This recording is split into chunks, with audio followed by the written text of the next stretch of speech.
Toome täna teieni kõige värskemad üritused Põlvamaal. Näeme, kuidas 3 gümnaasiumit teineteisest mõõtu võtavad ning uurime, miks jagati Põlva rahvale sibulaid. Detsembris said Kagu gümnaasiumid kokku ning pidasid meeldejääva Kagu-lahingu. Põlval oli au vastu võtta esimene lahing Mesikäpa hallis. Pall visatakse mängukohtuniku poolt ja meil algab järjekordne korvpallimats.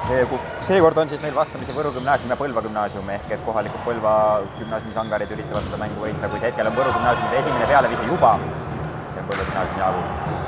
Ja vaatame, Põlva gümnaasium vaikselt hakkab rünnakule tulema nüüd.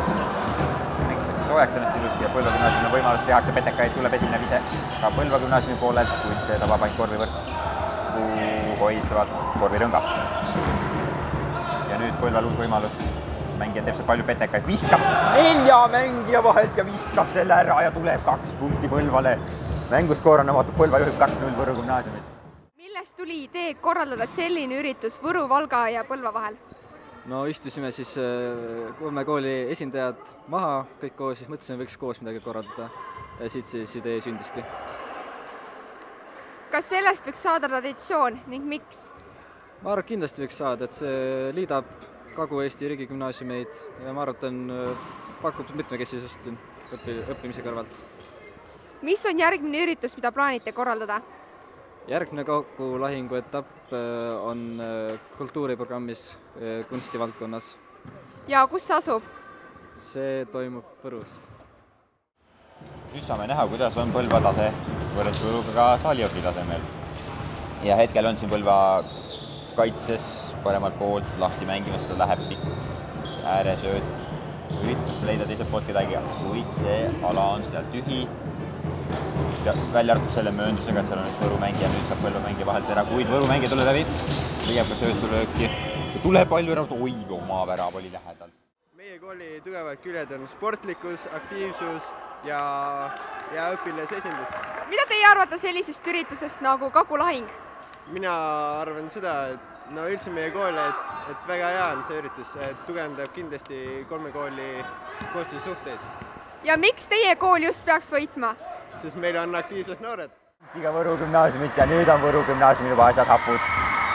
Teine poolega on küll veel ees, kui Võru gümnaasium ja kaotatakse pall ja Põlval on täiesti vaba võimalust ja ei kasutata hetkel seda ära, jääb skooriks hetkel veel 7-0. Ja Võru gümnaasium üritab ka oma punktiarvet avada ja Põlva tutab taas vahet ja tuleb jälle mängija üksi. Nüüd on Võru mängija ka, kuid skoorib ka selle rünnakuga, seis on 9-0. Ja nüüd on mängija vaba, kuid Põlva kaitsja võtab jälle selle palli vahelt ja tuleb rünnakule, kaotab palli paraku, nüüd on kontravõimalus Võru gümnaasiumil, läheb sinna vasakule äärele ja Põlva kaitse on valmis. Viga, siit ei vilistada, tuleb siit lihtsalt out, mängid lepingut omavahel ära. Põlva gümnaasiumi mängid ründsid natukene, oli liiga karm selles olukorras, kui Võru gümnaasium on ründamas.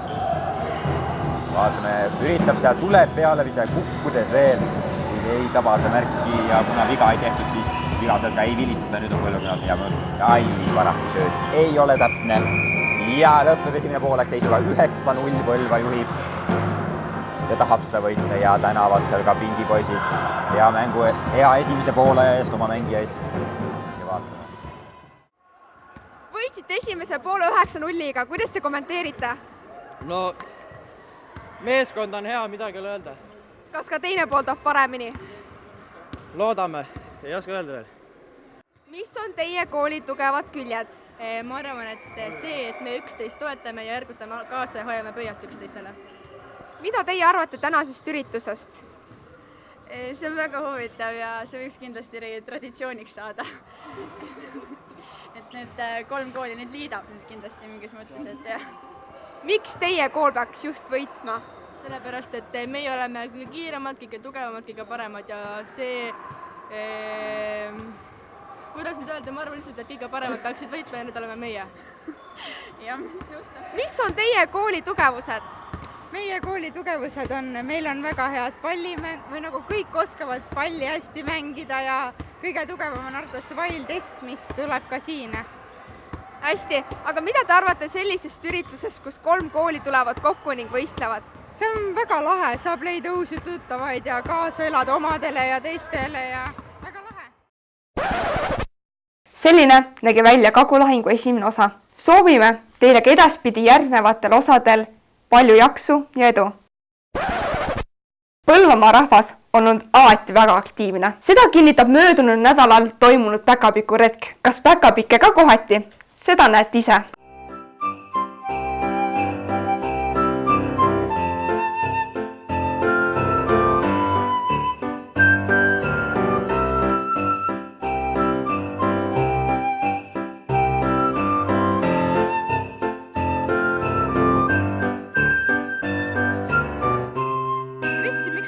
Põlvas jõulumuusika. Kairi, miks me kanname päkapiku mütsa? Aga kuhu me üldse lähme? Aga uurime välja. Uurime.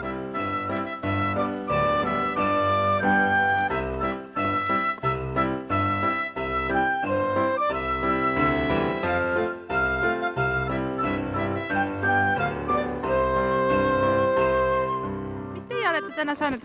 Me oleme oma justusi saanud. Nii. Kust te mida saanud olete? Jannu, räägi, kust me mida saime? Me saime...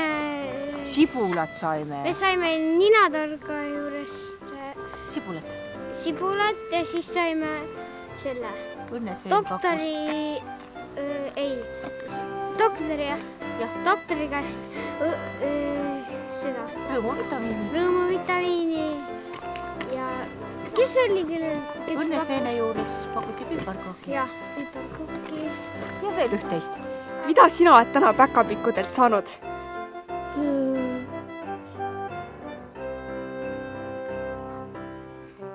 Mandaliini. Mis sa veel oled saanud? Satalaadi. Aga veel? Eltuli. Kas sa sibulat oled juba saanud? Ja. Ja mida sa sibulaga teed? Seda.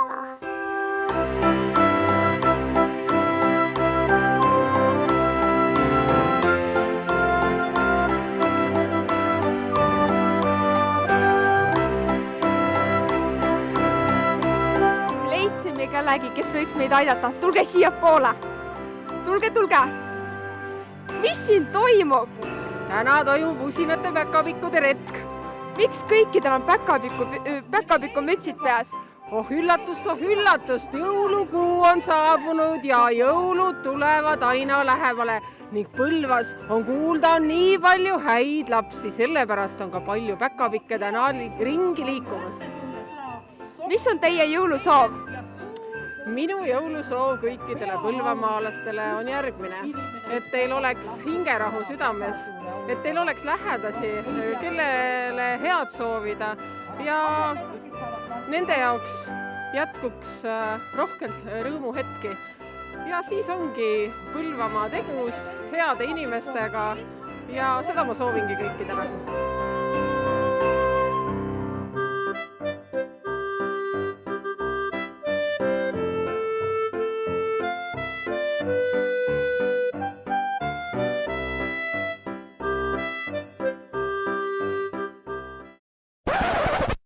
Mina sain päkapiku käest hambaharja, aga mida sina said? Meediasüst soovib teile rahulikke ja kauneid jõule. Hoidkem üksteist!